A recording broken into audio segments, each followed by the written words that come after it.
So, ito yung araw na nagkaisang dibdib kami ni Mr. Parco. Charot. 1 year ago dahil today is our first wedding anniversary. Yee!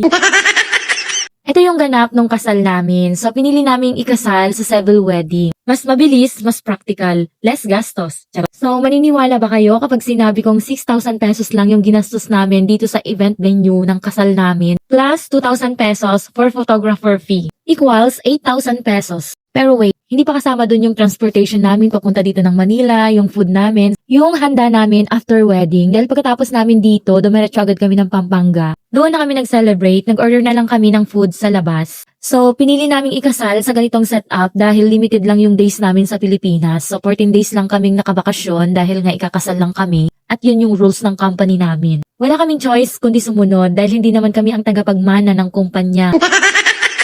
Ang importante sa amin, maikasal kami dahil yun naman yung goal namin from the first simula nung magkakilala kami. Charot. So, para sa kaalaman, 3 taon kaming nag-live-in bilang boyfriend-girlfriend bago kami magdesisyong magpakasal. So, nasuri na namin ang isa't isa mula ulo hanggang paa para siguradong sigurado ang desisyon sa buhay. Charot.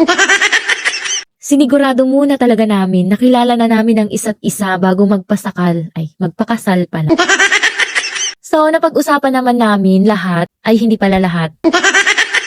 Nag-open forum kaming dalawa in terms of family, kapatid, kaibigan. Dahil mag-aasawa na nga kami, so iba na kapag buhay may asawa na. Pagdating na sa kapatid, pamilya, kaibigan, so kailangan may mga i-consider ng adjustment doon. So, napag-usapan din namin lahat yon bago kami magpakasal. Dahil pareho naman kami ng sitwasyon. Breadwinner kami ng pamilya namin. So kahit may asawa na kami, hindi namin pwedeng pabayaan yung pamilya namin, lalo na yung mga magulang namin dahil matatanda na sila. Napag-uusapan naman lahat. Dahil kapag mag-asawa na, hindi na lang iisa yung nagdedesisyon. Kayong dalawa na. Sabi nga ni Pastor, hindi madali ang buhay may asawa. Dahil magkaiba ang pananaw ng bawat isa sa buhay. Different character, identity, background, maraming pagkakaiba. Kayo na umintindi, nahihirapan na akong magtagalog. Charot.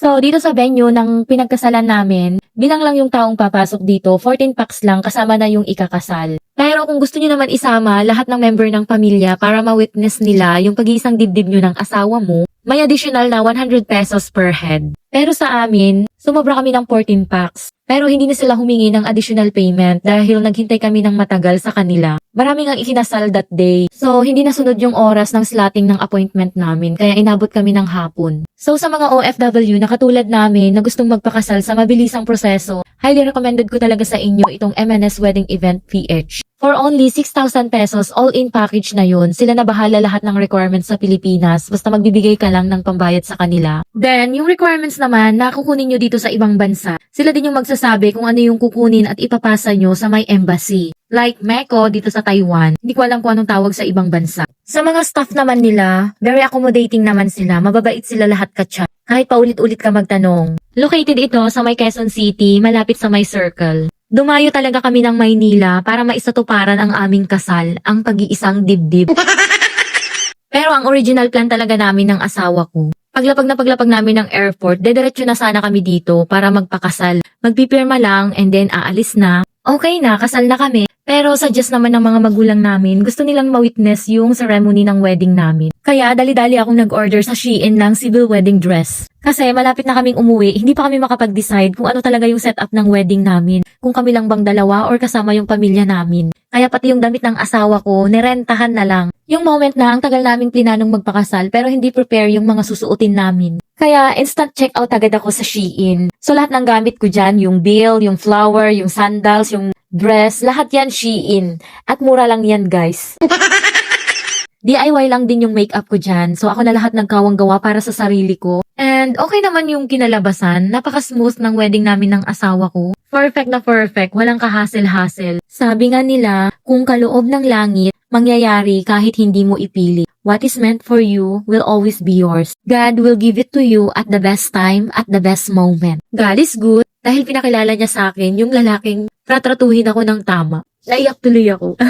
At syempre, para magtagal kayo ng partner mo, kung ano yung trato niya sa'yo, ganun din dapat yung trato mo sa kanya. Life is not perfect, hindi palaging masaya. Walang perfect na relasyon. Pero hanggat may isang umuunawa at umiintindi, magtatagal ang relasyon. Sa asawa ko na napakalawak ang pag-intindi, ang haba-haba ng understanding niya sa akin. Happy first wedding anniversary and I love you! Mwah! So kung umabot ka hanggang dito sa dulo ng video ko, please follow, like, and share. Baka isa ka sa may ispin na mabibigyan ko ng GCash. Thank you! Bye!